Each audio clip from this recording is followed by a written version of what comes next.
Carrie from Quilter's Hideaway in Bartlesville, Oklahoma. We are doing the Happy Trail Shop Hop this week, which is a shop hop that includes 8 shops in northeastern Oklahoma. So this is our pattern. It's a little jack-o'-lantern. All of the different shops have different pumpkin patterns. Today is the first day of the shop hop. It's October 2nd and it runs through October 6th. But with that said, this is our actual pattern. And there's a couple parts on it that I think might be easier if you can see them done. So I'm a very visual person. I've included pictures in the pattern on how to make it. So there are step-by-step instructions with visuals, but I still feel like a video might help you guys a little more. So I thought I would take a moment and do that. So the two things are the eyes and then the mouth. But we'll start with the mouth. So your first step is going to be to sew the strips together. I'm still not going to tell you all of the different sizes for things because I feel like that isn't fair. You still need to get to the pattern, but I will walk you through kind of the tips and tricks that I can on how to make your blocks. So you'll sew your 3 mouth strips together. Your black goes in the middle, and then you need to cut it so you can get your zigzag mouth, okay? So I've got my 3 strips.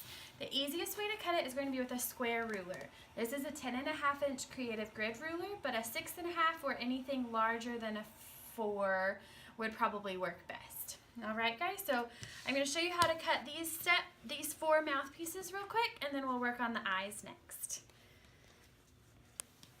All right, so I'm going to lay my pumpkin mouth on the cutting table. I've pressed my seams out towards the orange. The pattern will instruct you on how to change those so they'll nest when you go to sew your pieces together. But your first step, let's see if we can wiggle everything around. Your first thing is going to be to look at your ruler and find the 3x3, 3-inch by 3-inch intersection. Let's double check that I'm looking at the right thing. So your intersection is where those 2 points meet. So if we measure in 3 inches on the top and 3 inches down and then follow that where the lines meet, this would be your intersection. So right in here is where your intersection is, if you want to call it that. I'm sure there's other names for it, but this point is probably our most important point when we go to cut our mouth. So you're going to cut the 3-inch square following the 3-inch intersection. So we're going to take the 3-inch intersection and this tippy top point and lay it on your mouth. So the trick here is when you lay it on your mouth, you want the point or the very corner of your ruler to be at the top where your orange and your black meet, and the 3-inch intersection to be at the bottom of that. Hang on just a second, I've got my mouth twisted on me. Okay, so this, I've got orange, black, orange. So this first orange, black meetup is where my point is of the ruler. And then I've got the orange, black, orange. So the black, orange, the bottom meetup is where my 3-inch intersection is. So once I get that laid on here just right, I'm going to go ahead and cut this right side. So cut the 2 sides, top and bottom, so now you have a 90-degree with your 3-inch square, okay? The next thing is we're going to turn our ruler and line up. Now you're cutting a square, so you're going to line up that intersection and your 2 lines with the cut you just made. So I've got my 3-inch up and 3-inch across, and these lines are lined up where I just cut. And I'm going to cut again on both sides.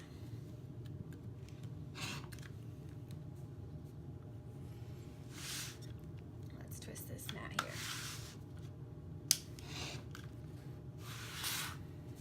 here. Okay, so this gives me this piece, all right?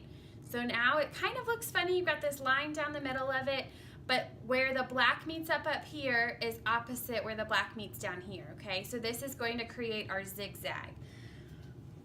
I dropped my fabric. All right, we are going to make one more exactly like this, same angle and everything. So I've got my fabric laid on here.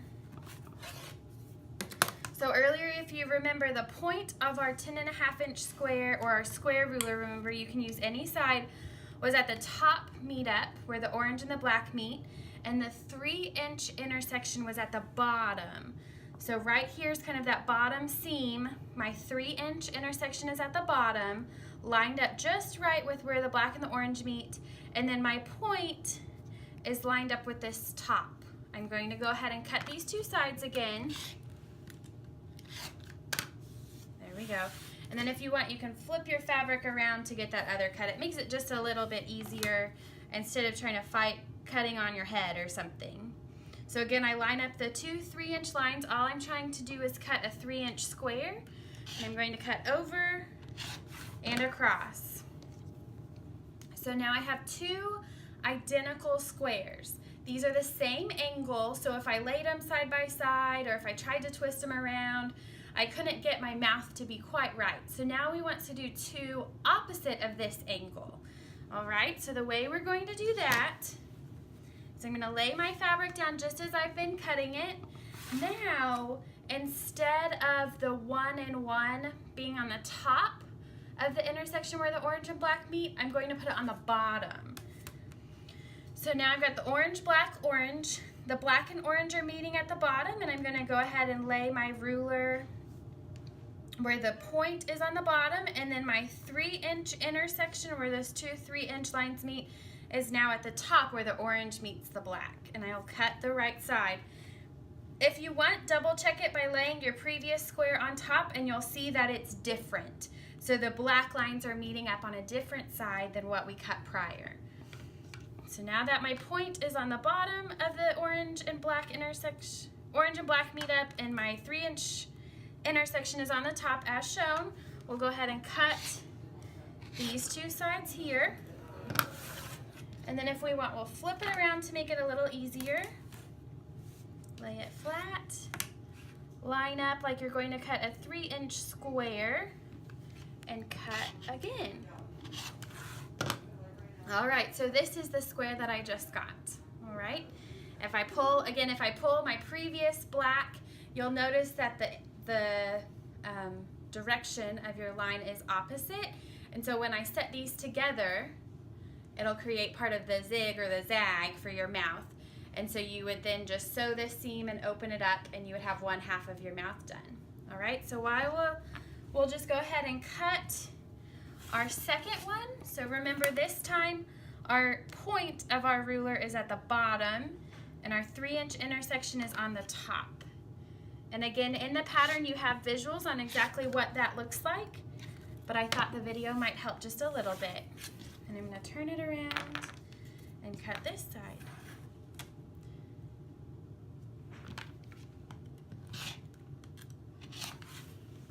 All right. Here we go. All right, so again, now you have two of this angle, they match, and then you would have two of the previous angle. So now you can sew them together and get your zigzag mouth. All right, now that you have your mouth cut, and again, if you bought the kit from us at the Shop Hop, then you have extra fabric. So if your squares get messed up or if you need a couple tries, don't be afraid. You'll have a little over 1/2 strip left already sewn together that you can practice on or try again with. And if you can't get it, give me a call. But the next thing that I'm going to show you is how to do the eyes for the pumpkin. So they're the little triangles that are inset. Again, they're not hard. I just thought that a visual might be a little easier, and sometimes it's fun to just push yourself a little for your piecing. So the first thing that you're going to do is you're going to take the black square and measure in and put a dash where the pattern tells you to. So I'll measure in real quick, and I'll put a little dash. I use chalk. You can use pencil or pen or whatever will show up. Whatever you mark your half square triangles with normally works really well for this as well. So I've got this little dash in the top center of my black square. So now I'm going to cut from my dash down to the left corner and from my dash down to the bottom right corner. So we'll end with a triangle. So I'll cut the left side first, and then we'll cut the right side. All right, so I have my dash that I can still kind of see at the top, and then my bottom edge. I like to be able to see my dash at the top a little bit more, so I remember that's my top corner, and I don't try to accidentally turn my eyeball sideways on myself. Okay, the next thing you'll do is you'll take F, which is the far left side of your eye, and again you'll measure in from the bottom right side out, whatever length the pattern tells you to, and I just put another dash, and then I'm going to cut from my dash up to the top portion of my top right corner of my square or rectangle. So I end with this piece right here. So that's an outer edge. So now what we'll do is you'll see how the black triangle and the orange eye piece kind of fit together here. For this seam, you're going to line up your points. So the instructions show you how to do it, but you'll line up this top corner with the top of your eye. So where you can see your dash and then the top corner of your orange. So I'm just going to line those up just like that. Your black will hang over at the bottom. That's just fine. And then you'll sew a 1/4 inch seam here. So hang on just a second and I'll go sew my 1/4 inch seam. All right, I'm back. So I have my eye and my orange piece sewn together. I pressed out away from the black. It's a little different. Normally you say press towards your dark, but for this, really truly press out towards your orange. So you'll end up with this little tail that you create when you press. So you can see kind of the little tail. So you'll do that for the left side and you'll also do it for the right side. So I've done both sides here. The next thing you'll do is you'll cut your orange piece. So you'll cut both tags off the orange on the side. So I've measured in on both sides and cut up towards that side's corner. So you'll end up with a piece that looks kind of like this. It goes in between your two eyes. All right. Now the instructions tell you how to do this too, but just so you remember, when you line up your orange piece, remember last time we lined up with the points of your black, but this time you don't have the point. So that tail that you just created when you ironed, line up your point with that guy. So you'll kind of push it up towards the corner and this is the point we're lining up with. And you'll sew a 1/4 inch seam down on both sides. So same thing, you'll line up with the tail of this point, sew down on both, and again the black will hang out. Press out towards your orange again and we'll meet up and I'll show you the last step. Okay, I'm back. So I have my whole eye piece sewn together. Like I said, remember the first seam on your eyes, when you cut your black, you line up with the very point or the tip of your black eye. And then the second seam, once you've sewn one side of the black, you line up with the tail that you created when you ironed. So that's the biggest trick to get your eyes to come out correctly. So now the very top of my eyes are all straight.